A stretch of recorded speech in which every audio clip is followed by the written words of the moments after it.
vamos conversar um pouco sobre a propaganda eleitoral e a sua importância na divulgação das propostas dos candidatos.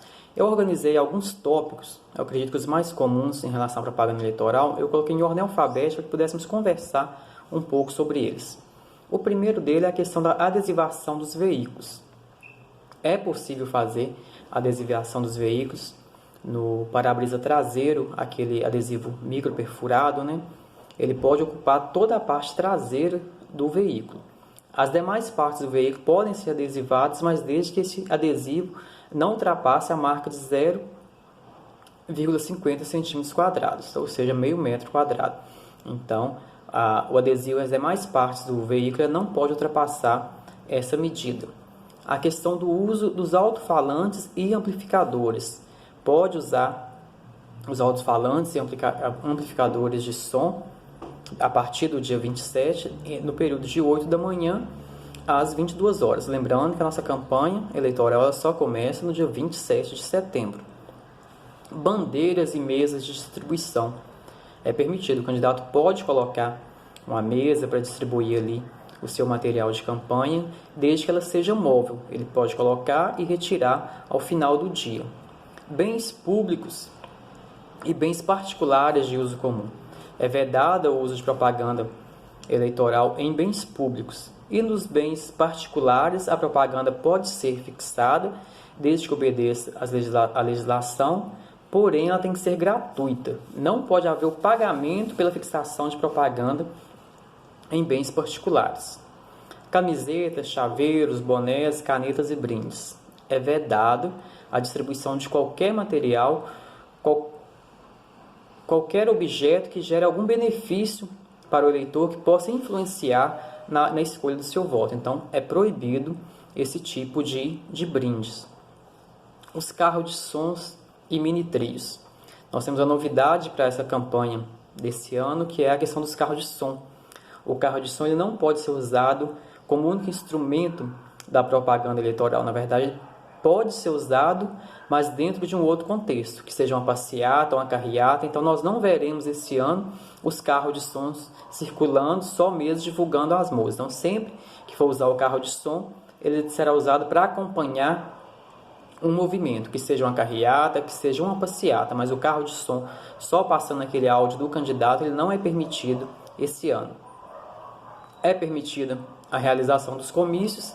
É claro que dentro do contexto que nós vivemos em relação à pandemia, a desconsiderar as questões da vigilância sanitária, a Secretaria Municipal de Saúde, que vai analisar aí a viabilidade ou não da realização desse comício. As enquetes. A partir do dia 27 de setembro é vedado a realização de enquetes. São aquelas pesquisas muito comuns na internet, né, que a pessoa coloca, se a eleição fosse hoje, em quem você votaria? Qual o melhor candidato? Então, é proibido esse tipo de pesquisa, esse tipo de enquete nas redes sociais. As fake news, que a legislação trata como desinformação na propaganda eleitoral. É muito importante que o candidato esteja atento a essa questão das fake news. Há uma vigilância muito grande do Ministério Público, a Justiça Eleitoral em si, estarão monitorando essa propagação de informações falsas em relação a candidatos ou a pessoas ou órgãos públicos. Então a orientação é o quê? Foque na sua campanha em mostrar coisas positivas. Não perca o seu tempo divulgando coisas que você acha que vão prejudicar o candidato A ou B. E se você receber algum tipo de material que prejudique alguém, que deponha contra a conduta de alguém, não repasse esse material. Exclua esse material do seu celular, das suas redes sociais, não repasse, porque você também poderá ser punido em relação a isso. Folhetos, volantes, adesivos e outros impressos também podem ser usados. E lembrando que a emissão desse material impresso, ele só pode ser feito após o registro da candidatura, a emissão do CNPJ, a abertura da sua conta bancária. Porque para você fazer esse pagamento, essa nota fiscal, você tem que ter o recurso na sua conta bancária.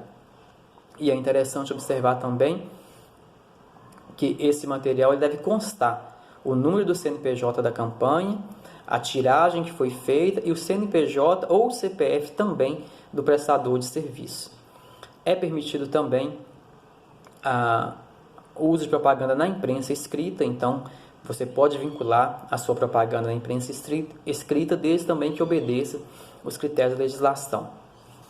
A internet sem dúvida será o grande diferencial dessa campanha, né? Quem souber fazer um bom uso da internet vai se destacar dentro desse contexto que o Brasil vive em relação à pandemia, em que as visitas às residências serão muito limitadas.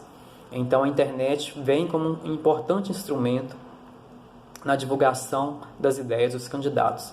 Mas é preciso também ter cuidado.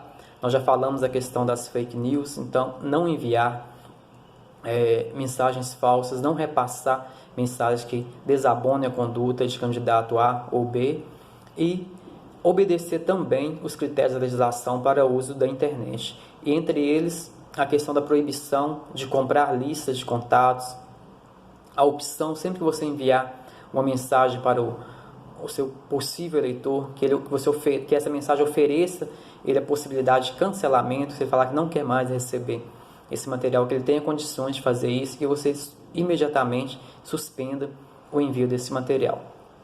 O uso de outdoors é proibido, nós sabemos que já há muito tempo é proibido o uso do outdoor, mas também dos similares. O que são similares? Hoje nós temos aqueles painéis eletrônicos que fazem propagandas, né, em grandes empresas, que às vezes algum candidato pensa em usar esse material. Então é um tipo de material também proibido. Qualquer propaganda que ultrapasse aí a margem dos 50 centímetros quadrados, ela é considerada proibida pela legislação eleitoral. Rádio e televisão também, nas cidades que têm emissoras de rádio e televisão, é permitida essa propaganda no horário político gratuito. Então não é permitido fazer propaganda eleitoral no rádio e televisão fora da propaganda eleitoral gratuita. O serviço de telemarketing ele é proibido na campanha eleitoral, então você não pode contratar uma empresa de telemarketing para divulgar os seus projetos, as suas ideias para a campanha. Então é proibido esse tipo de serviço. Nós apresentamos aqui um pequeno resumo e deixar bem claro que não substitui a leitura das resoluções do TSE que organizam e que regulamentam as eleições. Então aqui é para que cada candidato tenha realmente uma noção do que pode ser feito, mas sempre procurando o auxílio, a orientação de um profissional, o advogado, o contador, que vão assumir um papel muito importante nessa campanha eleitoral. Então, tão importante quanto levar essa proposta aos seus futuros eleitores, aos seus potenciais eleitores, é você fazer de uma forma que obedeça à legislação, fazer de uma forma ética e fazer de uma forma justa, uma forma legal. Nesse contexto que nós vivemos de pandemia, de tantos desafios que os próximos gestores terão que enfrentar, é na campanha que nós vamos mostrar o nosso potencial ético, a nossa capacidade de gerir problemas. Então, use a legislação a seu favor, faça uma campanha dentro das normas que você não terá problema. Obedeça a legislação e foque realmente em apresentar a sua proposta aos seus futuros eleitores. Sucesso, que Deus abençoe a sua campanha.